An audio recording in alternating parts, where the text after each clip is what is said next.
It's me, Max Booth, a host of a podcast called Ghoulish. If you're listening to this right now, it means it's too late. I am from the future, you see. And in the future, podcasts have been eliminated, abolished. But somehow I snuck this last episode out to the listeners from the past, see? And I give up on this bit. Hello and welcome to Ghoulish. I am Max Booth, a host. And today on the program, I am talking to my pal, Zach Chapman. He is a science fiction fan, you could say. And on this episode, we're talking a lot about science fiction. We're talking about fiction. We're talking about science. We're talking about science fiction. We're talking about that science bitch. I forget his name. It's whatever. I don't know. But we talk about him. We talk about a lot of things. Mostly time travel. Time that is traveling. Because Zach Chapman once edited an anthology called Time Travel Tales. And despite the fact that we've hung out multiple times, he has never bragged about this to me. Yeah, I found that pretty odd, so I demanded he come on Skype and explain himself. And that is what he did. Zach Chapman. Talking time travel. Enjoy, folks. Enjoy.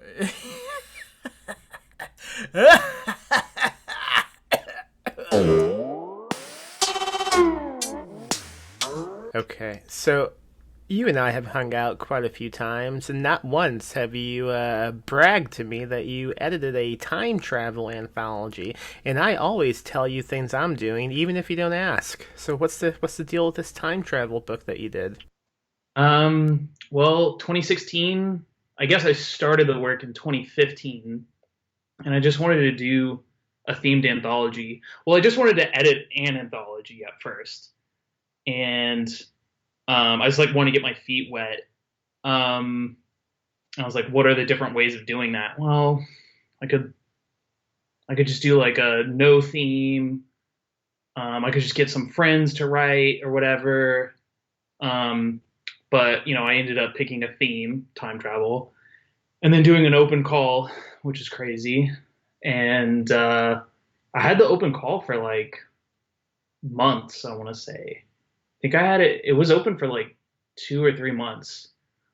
So I got a lot of submissions. I was pretty much doing pretty much everything, but I had several writers helping me read. And I mean, yeah, that's pretty much it. The big thing, I wanted to pay everyone professional rates, and but yeah, I just I did all the design and all that stuff using Create Space, or one of those ones that you can do it yourself, and it's a lot of work. Why time travel though? What was so appealing to that idea? Time travel, traveling in time. Well, so this was shortly after I was a winner for the Writers of the Future Award. And so I was getting a lot of friend requests for people that did science fiction. And I was some of the writers my year that were also winners. They were like hard sci-fi people. And generally that's like a science fiction, a more geared towards science fiction, little bit of fantasy for that contest. And so I knew a bunch of people in that genre, and so I was like, well, I'll go ahead and Oh, I sorry. see. So you're not passionate about science fiction. You're just trying to take advantage of the Oh, I, scene. I mean, I definitely was though. Yeah. Like, I'm a big sci-fi fan. I'm a fan of all genres, all like speculative genres. Um, but I tend to like mixing genres and time travel. Like in my anthology, there's a lot of fantasy, there's a lot of horror, and there's a couple of more hard science fiction takes on it. So I tried to be as diverse in the types of stories that I was, uh, buying. Yeah. So this Riddle to the Future world, does that mean that you're a Scientologist? Yeah, it does. That's awesome, um, man. yeah, Me I'm a too. legit Scientologist. Are you? Are Yeah? Do you know? Are you all up into the theta waves and holding the mechanisms with your hands and rating?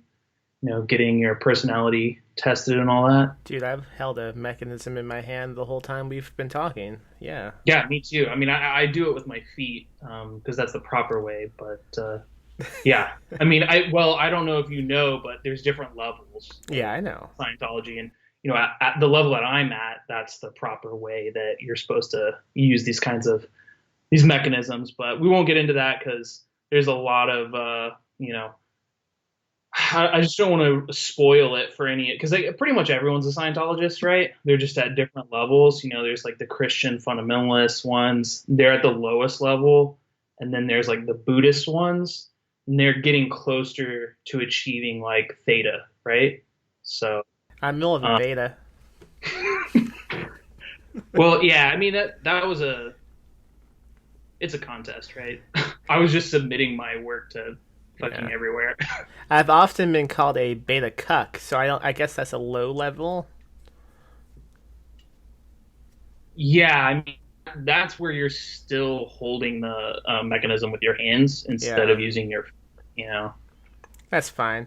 Anyway, it's time travel. Tell me about some of the stories in this anthology. I obviously haven't read it since I only recently discovered you did it.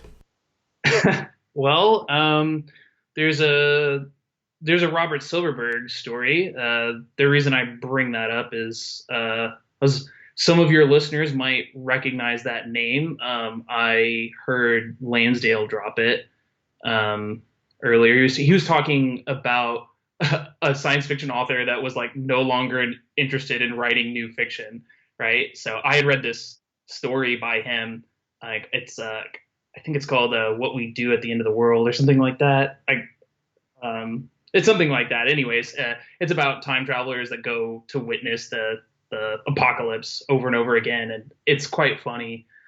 It's satirical, but anyway, Lansdale was talking about how some writers are just they're fine stopping writing, and this guy's like, he's in his 80s, and I read that story, and I talked to a couple of friends, and I was like, hey, you think you can get me his email? I want to see if I can buy this story from him for this anthology, and yeah, I mean, I did.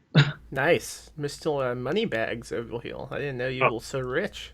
well, okay, so that's the trick. These old dogs, these like old sci-fi guys, I mean, they'll sell you their like substantially, famous stories for cheap.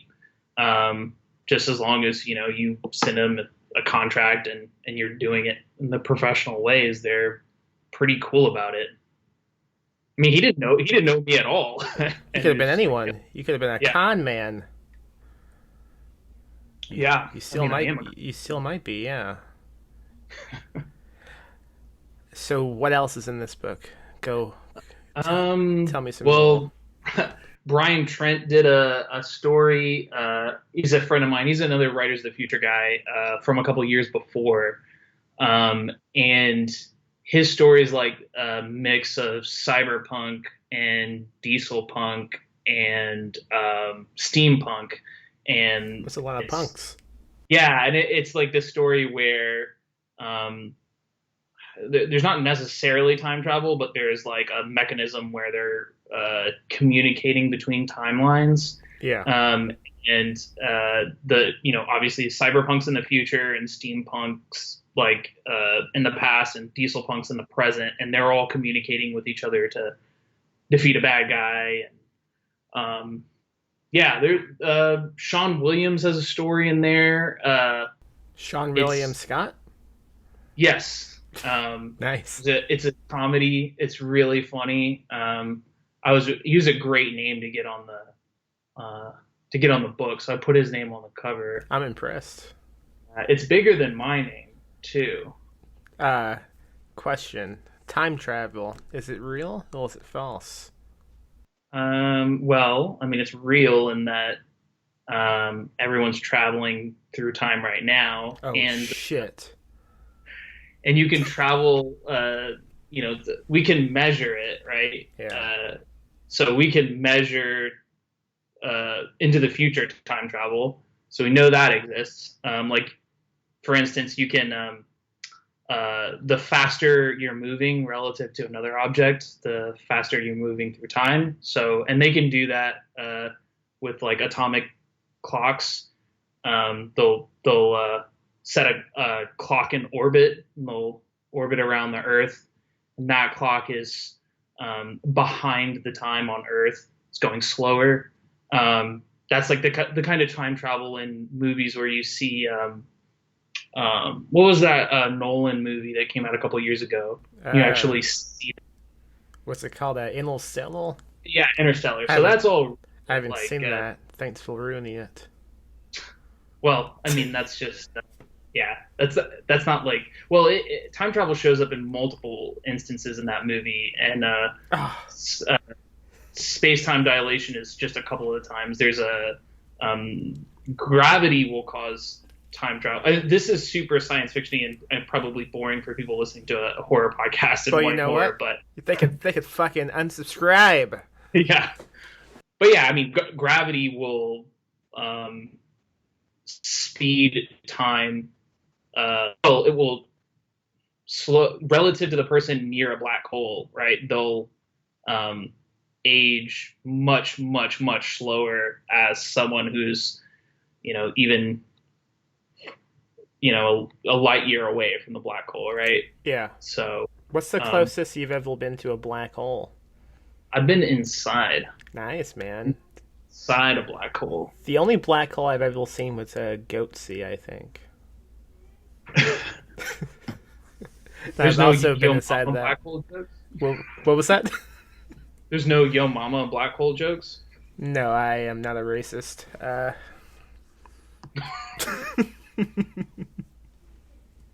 Fuck, I forget what I was going to ask you now. I got distracted by Goatsea once again. Goats? Are you a Nolan man? Are you a Nolan boy? I mean, I'm like all that kind of stuff. Yeah. All like nerdy. If it's got superheroes, if it's got a boing soundtrack, like, yeah, I know what you mean. Just I got horns on it. Yeah. I like that. I'm excited to see his new one, man. I'm not gonna risk death to go see it in the theater, but I want to see. I mean, that's definitely a playing with time. Absolutely. For sure. I mean, from what I can gather, it's like, I don't know, like, oh, things happen before they happen. Ooh, spooky. Yeah. Right. I think that time travel it can definitely have a more horror tinge to it. Yeah. Like well, even Lansdale, his story, Fish Night, and Bumper Crop, that's like, I would call that a time travel tale. I don't know that one. Oh, it's really good. It's one of my favorites. And it's like these two salesmen, their car breaks down. It's only like 4 pages. Most of the stories in Bumper Crop they're between like 4 and 15 pages. They're all really short. Is that a magazine? Anyways, an anthology? Yeah, no, it's so he did High Cotton. I don't know when he published that. Maybe like, I don't know when he published that, but those were supposed to be his best. High Cotton was like the best of Lansdale Hmm. at the time, and then there was a bunch of other stories that people are like, "What about these?" And then he, I think, like a year later, published Bumper Crop, and so it's like all of the ones that are like second place to the ones that didn't appear in High Cotton. But Oh, actually, okay. I like Bumper Crop more than High Cotton. If you're looking at Lansdale collections, they're shorter, they're like faster, they're wittier. Yeah. Uh, but yeah, that story turns into like a very gruesome kind of gore, uh, splatter punk. Maybe Yeah. not splatter, but it gets really weird. And there's actually an adaptation of that story in something like Love, Sex, and Robots or Love, Death, and Robots. I didn't watch that. It seemed like it was some anime thing, and I was like, I'm okay. there there's two Lansdale stories. They're very and I would say that adaptation is just serviceable. Um, there are a lot of other cooler stories in that anthology. It's an anthology TV series, and Hmm. it's what's really cool about it is like some of them are super short. They're like 10 minutes long, and they're really weird. But then some of them are really lame. So I would just look at the description, and if it says that it's written by John Scalzi, skip it. I was just on that guy's website. Uh, Sorry. uh, I've never talked to him. It's okay. I had someone else talk to him. I have no relation to John Scalzi, so hey, we can talk shit about that man. It's not gonna affect me. He's not listening to this podcast, and I mean, I'm not. if he is listening, why doesn't he rate and review us? I mean, I just don't like his what I've read of his work. I read one of his books. I thought it was okay. It was fuck, I don't know the title. I think it was called Lock In. Lock In, yeah, that's one of his books, I think. Yeah, that was pretty okay. I thought. You know, with Joe Lansdale, I've read many of his novels, but the only collection of his I've read is just The Best of Joe Lansdale. I've kind of been slacking and reading all of his short fiction, and I don't know what's wrong with me. Well, definitely check out Bumper Crop. It's super short. It's probably like 200 pages. I will do this. That title sounds like it's the name of a Southern magazine. Is why I was confused. Hey, have you read Dead in the West? No. Okay, that's I'm really into Weird West Hmm. and like well, you've been to some of the readings that I've read at, and I will sometimes read little excerpts from uh, Weird West property that I'm working on right now. And yeah, he kind of, I would say he reinvented that genre with that book, and it was written in the 80s. It's called Dead in the West, and there's a but it's out of print, but they reprinted it with like four novellas. So it's like his novel, which is a short novel, it's probably only 200 pages, and then like four novellas, which are probably like 60 pages each, all with the same character. And it's basically like this preacher who goes around kills zombies and shit and vampires and stuff. I will check that out. That sounds great. Joe, I consider Joe Lansdale my top, my favorite rival. But Oh, the I yeah know. I listen to that show. yeah I talk about it a lot, much how you don't talk about editing time travel anthologies, and Yeah. and but I guess I've saved most of his book because I'm afraid of running out. I mean, do you have that with people? Like you don't want to go through it all at once because then you just won't have anything else. Yeah, I do. Can't think of any off the top of my head, John but I do. Scalzi. Yeah, I do get that way. Oh, with Dan Simmons like Hyperion books, I thought those were really good, Hmm. and I just kind of stopped reading them. But I heard that they get even better. But I read the first two, and those can just be read as like, well, you can read just the first one, and that's kind of like a story. But the second one's like it ends everything that the first one set up. So I don't know how they're gonna how he tops it, but um, Yeah, and I read some of his Dan Simmons horror stuff. His straight horror stuff is actually quite good too. But I haven't read any of his newer fiction. He did Carrie and Comfort, which is one of my all-time favorite horror books. Yeah, I've read one of his books when I was a teen, a rowdy teen. It was called A Song of Cowley, and I thought, wow, this book is great. I haven't read it since, but recently I said, yeah, I liked that book when I was a kid. And someone said, oh, I didn't know you were a racist. And I said, whoa, Yeah, I don't know what the fuck you're talking about. I haven't read that book since I was a kid, but it was good back then. Leave me alone. yeah. So like, I had a similar thing with that book where I read it and I was like, this is cool. It's like exploring this other culture. But then, like Dan Simmons is kind of turned into this much more. I don't know. He's just not the political party that I would have thought he turned out to be. And so, looking back on that and that book in particular, I think that book might be considered a bit racist. I I don't disbelieve it. I refuse to to think about it too often. Because what does it say about me? Was I a racist teen? The answer is yes. Now, who was that geek who made that I'm switching Sorry. topics completely. Who was that fucking dweeb, that scientist dweeb who made that invitation in the newspapers that was like, hey, if you will a time traveler, come to a party that happened 2 days ago. Who was that guy? Was that Einstein?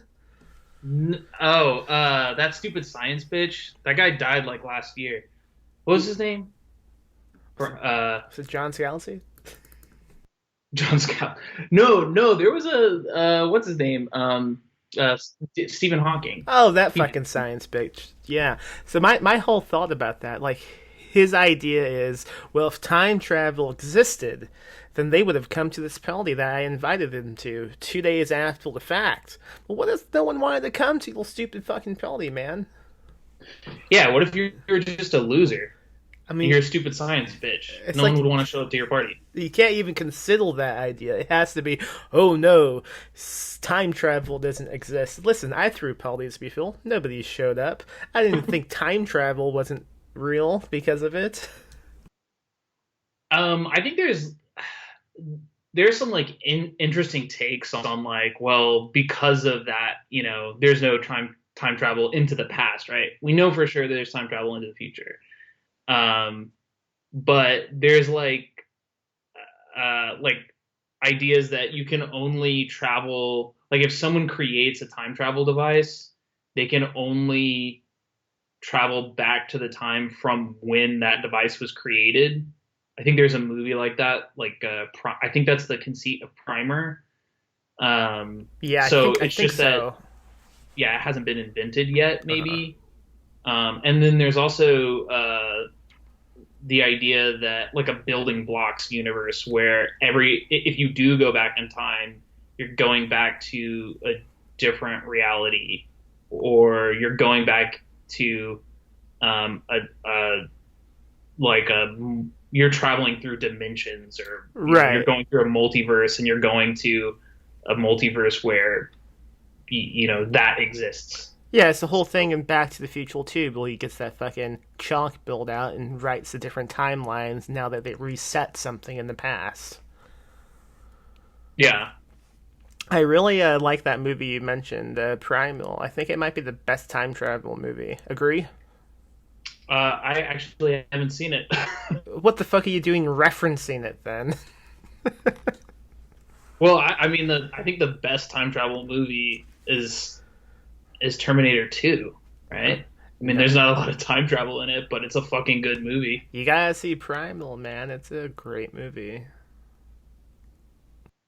Oh, there's a good one that's kind of like a little bit low budget like that. I forget the name of it, but it's based off of Heinlein's All You Zombies. Ah, what's it called? It's like Predestination. Is that it? Maybe I'm looking it up. All You Zombies movie. Bum, bum, bum. Yeah, Predestination. Um, I haven't seen that. so I like time travel stories that are like that, where you have, well, I don't want to spoil what's going on in that movie, but you basically have like time travel mystery noir and like paradoxes. Paradoxes are like, I mean, there's something creepy about, like, intrinsically creepy about paradoxes, right? Yeah, I love the whole sleeping with your grandma paradox. I quite enjoy that category on Pornhub. Yeah, I mean yeah, that's basically all you zombies. And that's a really good time travel story, and I would rate that as one of my favorite time travel short stories ever written. And I don't really like Heinlein, but that story is pretty good. And I think that's like a novella. It's not super long. Um Is that what's going on in all you zombies? Little fucking grandmas? yeah, I mean it's someone who can time travel, and I think they start off as they start off as female, and then they get time travel and they go into the future. There's an accident. They get facial reconstructive surgery, and they also get like sex reassignment surgery. Oh Um, shit! Hey, and then yeah, you I know what? mean, I did read this. I read this in a science fiction class I took in high school. yeah. Well, there you go. Okay, You're yeah, learned. it was a Um, science fiction themed class. We but the read movie this. adds some like adds another final twist, which is kind of cool that you might not see coming if you've only read the story. What's up with those M dashes in the title? Who does Heinlein think he is? I don't know. Or he thinks he's artistic, that's for sure. Fucking stupid. You can't even you don't say, "Oh yeah, that's silly." M dash all you zombies M dash. Fucking idiot. um, and then there's another similar one that's really good called "The Man Who Folded Himself." I like that Uh, title. yeah, dude, that is a fucking insane. That's a novel. It's probably just a couple hundred pages, but it's well worth the read. It's about like this person invents time travel, and I think they're the only person that has time travel in this story, and they keep going back in time, which basically duplicates themselves over and over and over and over again. And they go into the distant future, the distant past, and eventually it's a similar thing to that happens with all you zombies, but it's one of the first like really outwardly LGBTQ works of science fiction. And it's just really well written and really weird. Like, I want to get this. Yeah, I'm gonna get this one. This one sounds good. I also am looking at the Wikipedia page, and the guy who wrote this blocked me on Facebook one time. oh wow, Yeah. did you piss him off? I guess I forget. I know we got into it about something, but I don't know what now. I think something about the sad puppies, maybe. Is he a sad puppy? I don't think he would be a sad puppy person. I wouldn't think so either, so I might be guessing wrong, but I recognize the name. I know we got into it about something. Listen, the more you talk to me, the more you'll realize I have strange grudges against people for reasons I can no longer remember. I just know they exist, and I should be mad at them, but I don't know why. So what's your grudge against me? You? I don't know. I forget, but I know I have one. I don't tell people that You I don't. don't show up with anything to sell. You I don't. never. That's my calling card. Is if I'm doing a reading, I will tell people to just go online and buy it. Listen, my grudge against you is I whenever we invite you to something, you show up on time and you don't ditch us at the last minute. So what the hell? How come you always show up on time? Pretty fucked up. Yeah, it is, huh? Oh, I also have a grudge against you because you haven't given me a chicken yet. Oh, do you need chickens? I don't have a rooster. If you can hook me up with the rooster, I can give you infinite chickens. Oh my god, I will. I mean, can I just steal one from someplace and give it to you? Does it have I to be mean, by that'll the work. book? Okay, I mean, I don't. Well, just delete this part of the podcast, and yeah, let's do that. I'm not gonna delete this. All my crimes must be I'll evidenced. I can hook you up with eggs for sure Oh my if you want god. some eggs. But I just are you thinking about getting into the chicken business? I keep half joking, half seriously talking about it, and the woman who lives in my house is doesn't believe that half of it is not joking, and she will not have it. She doesn't believe chickens will benefit us, and she thinks they will attack us somehow. Well, they might attack you. My chickens are cool, but I know Yeah. chickens can be dicks. My whole thing with chickens is I want unlimited eggs all the time because all I want to eat are eggs. I mean, that's my household. Fuck. I'm unlimited eggs. Fuck, man. You will living the dream. Why even do a podcast when you could be off eating some eggs? I mean, do you have eggs in your mouth right now as you talk? I'm eating an omelet. I'm cutting an Fuck. omelet right now. Goddamn. I aspire to be you one day, Zach Chapman. Dude, one of my chickens though is it's like everyone if I don't get the eggs like from their little egg where they lay them, one of them will get super weird and defensive of the eggs, and like now I just can't get the eggs. So like I just get the eggs that the other ones lay, and then this meanwhile this angry ass chicken is just sitting there, eyes bloodshot, and like yeah, because I think they go into this like pseudo hibernation thing where they only like drink and eat like for small parts of the day, and the rest they're just laying on the eggs. And then ever like this has happened before, and then she'll snap and she'll just destroy all of the eggs, and then she'll be like covered in egg, and then she'll be fine, Do and then you, everything will be back to normal. you just described my day to day life. Where you're egg hoarding and then Yeah. you snap. If anyone goes sold the eggs, I just bite them, and then eventually I get so mad I just destroy them and rub them on my body. That's why You're they. basically a pin.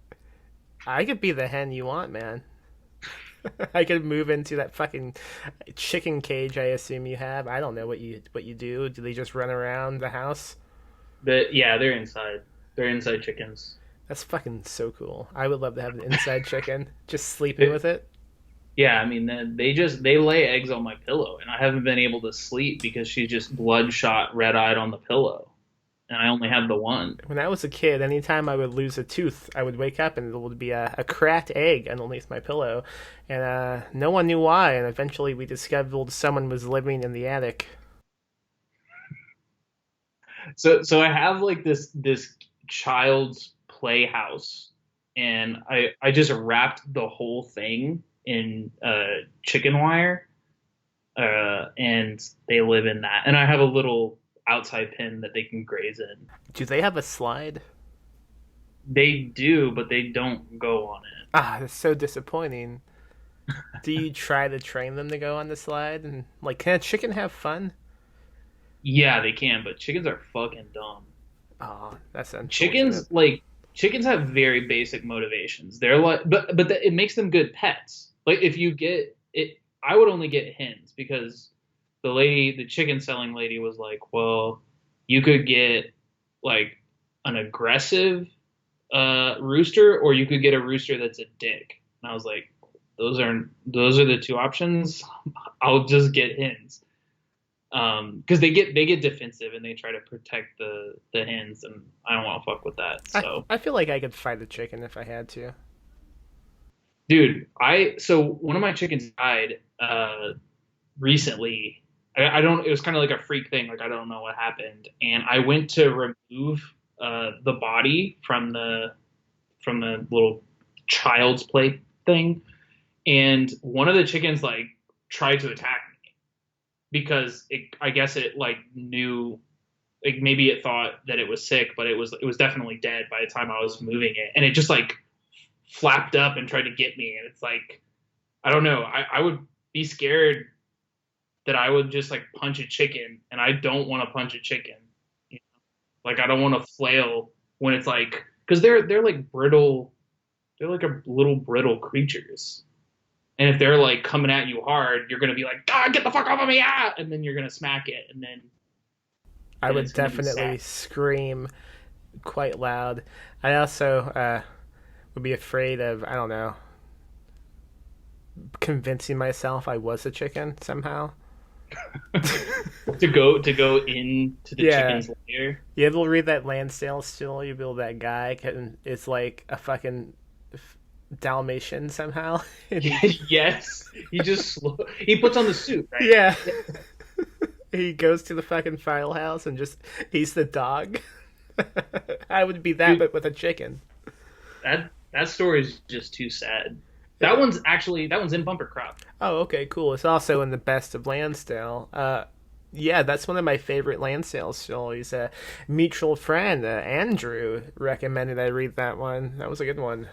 Yeah, he always says that's his favorite Lansdale story, and My I my favorite, I think, is the fuck. I think it's the 12 Steps of Godzilla. Do you know what I'm talking about? It's like a fucking uh like a alcoholics anonymous meeting for like kaiju. It's so depressing. that sounds amazing. I haven't read. I don't think I've read that. Let me look up the title because I might be wrong. Godzilla Lansdale. Oh, it's called Godzilla's 12-step program. And if you Google it, you can read it online. It's not long. It's so good, so sad, and so funny. Yeah, I'm a big fan of Lansdale. I should get him back on the podcast. You should, yeah, get him back on. We'll all talk about time travel. Do you think a chicken could time travel? Do you think it would know it time traveled? Yeah, Yeah? dude. Chickens are dinosaurs. Oh, fuck. That's if you could go back in time and kill baby me, would you do it? I, I mean, I think morally I would have to Why is that? because what you're gonna do in the future. That is true. I mean, I have to stop that from happening. And I can't do it. You're too powerful now, so I would just get destroyed on Twitter if I killed you now. yeah. But if I went back in time, you know, How would you do I it? could usurp you. What would you do to me? Um, I would. I'd probably feed you to chickens. That's pretty cool. I mean, if you think about it, this podcast might be the seed that grows into me buying many chickens, and maybe something bad happens with those chickens. Maybe something bad happens with me and those chickens. Maybe the chickens and I do something bad. So maybe this is the podcast that split the timelines. I want dinosaurs like in your house. I think that would be the mode of assassination.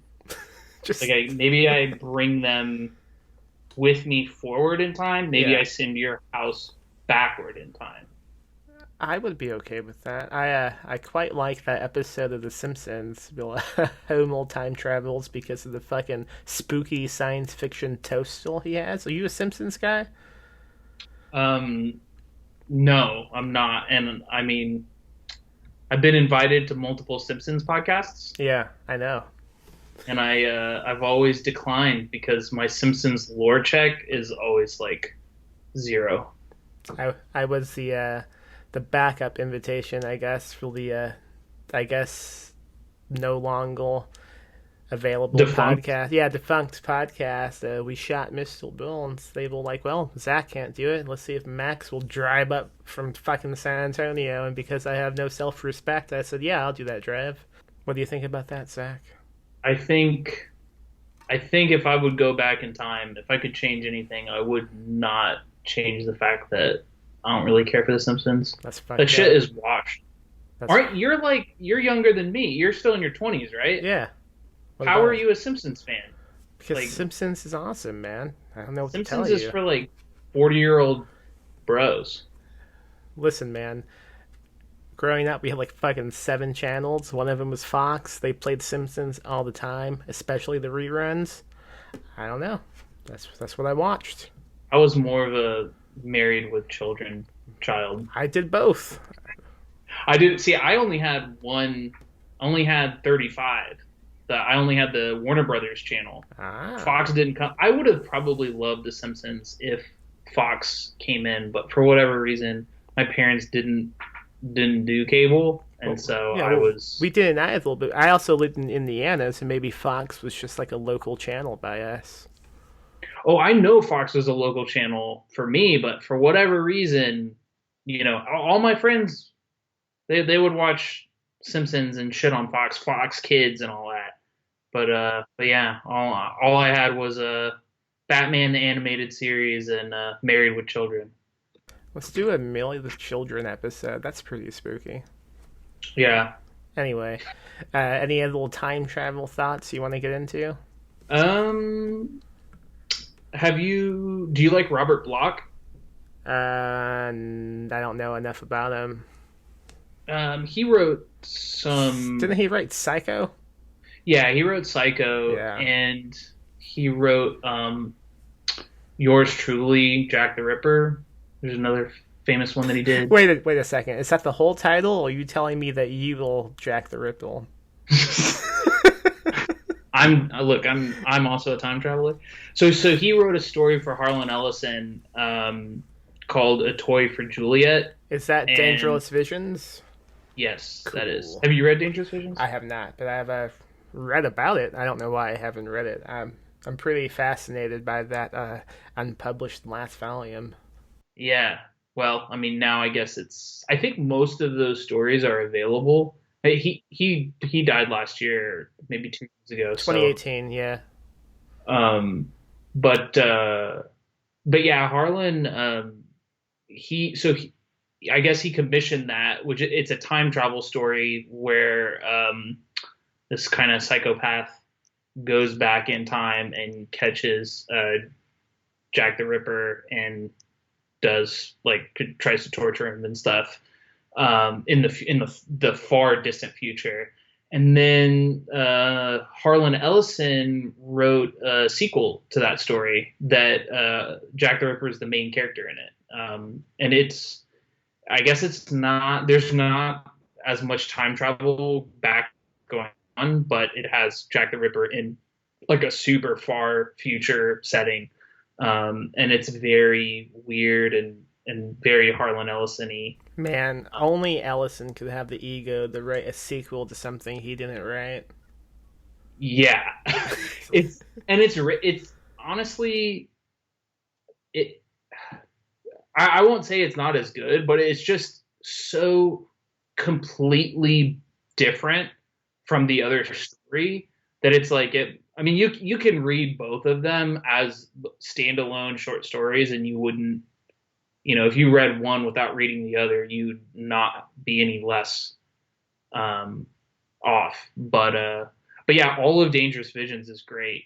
Or I mean, I like all of Dangerous Visions, but those are two stories in the first anthology. And then he did a second one, and then he was going to do the third one a couple years later, but I don't know. For some reason, things fell through for 40 consecutive years. Maybe we could come back sometime and do an episode about the trilogy. The trilogy, the last one. I don't know. I'm pretty fascinated by books that didn't happen and have lots of controversy behind them. I'm not even interested in reading them for some reason. I just like things that have controversy. Maybe. Yeah. He's got a lot of drama. Yes, he does. In fact, he successfully sued James Cameron for an undisclosed amount of money for him ripping off Demon with the Glass Hand and Time Soldier. I forget, but he did two not Twilight Zone episodes, but the other one. Outer Limits? The other one he did two Outer Limits episodes, which are excellent episodes, and they're very similar to both the first and second Terminator movies, and so he successfully sued him and won. Don't fuck with Ellison, man. Even in he death, sues a lot of people. Yeah, he's suing people still, and he's dead. I think he's actually dead, but it's a time traveled it's like a 25-year-old, 4 foot tall Ellison in now time still suing people because he time traveled from, when he was younger. I'll be honest. I am Ellison. I am a baby Ellison. Hello, it's me. Okay, I think that's a wrap. That's an episode. How can folks find you online? Just Google it, Zach Chapman. You can look at Time Travel Tales. You can find it on Amazon. You can show up to my reading, and I will tell you to find it on Amazon. I won't have any on me. And... What reading? Do you have a reading going on? Oh, no. I mean, if in 2025 this whole shit is done with, and we start doing readings again, I won't ever carry anything with me that you can buy, but... Why is that? I don't know. It's just like, it's just another thing. I mean, what am I going to get? Like, what am I going to make 50 fucking cents off of selling a book that no one's going to fucking read? Like, what's the point, dude? Yeah, he was saying, with those readings, no one's going to buy anything anyway. Yeah, like that, like, I see, and I'm not calling you or anyone out. Do it. Because everyone fucking does it. Call me out. But, like, I go to these readings, and there's, like, tables of books. Yeah. And there's, like, 3 people. And I will buy stuff. If I go to a reading, I will buy something. But I'm not going to sell anything because, like, maybe you get 1 or 2 sales. And, like, where are those books going? They're just, like, going to sit on the fucking... I don't know. I went to the reading. I read. My shit's out in the universe. You can find it. Give a shit. When I bring a book, I only bring it because I know you might buy something. Yeah. You're thinking about me, huh? Yeah.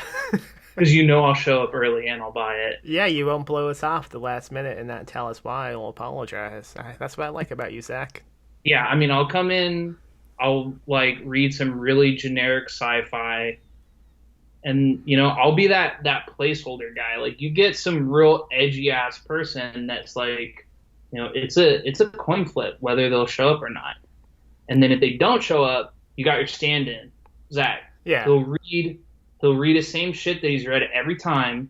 It'll be the same thing, but at least it'll fill up 5 minutes. And I won't ever go over. I'll be like, all right, that's it. Later. Goodbye. And you won't not show up and then spend the rest of the evening tweeting about how you love helping out the genre. I appreciate that. Dude, I'm actually really into helping out the genre and pushing voices in the genre and showing up to events. Except for the current event that you just sent me to.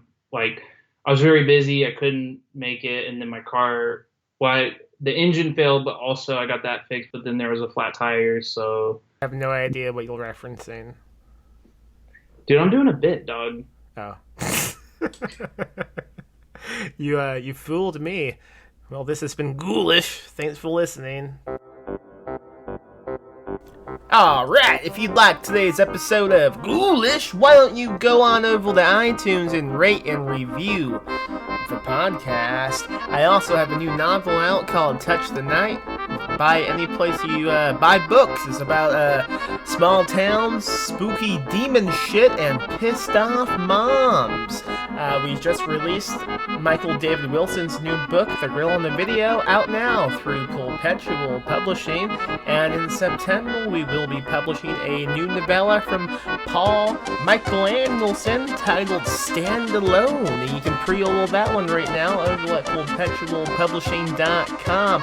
That is a novella that kind of tackles the slasher trope in a way maybe you have not seen before. We also have a Patreon, patreon.com/PMM Publishing. Go on over to tpublic/user/PMM Publishing and you can get a cool Ghoulish t-shirt as well. I am running out of time to do this outro, so now I'm gonna laugh all spooky like. Because this is Ghoulish, baby! Not Ghoulish, I laugh.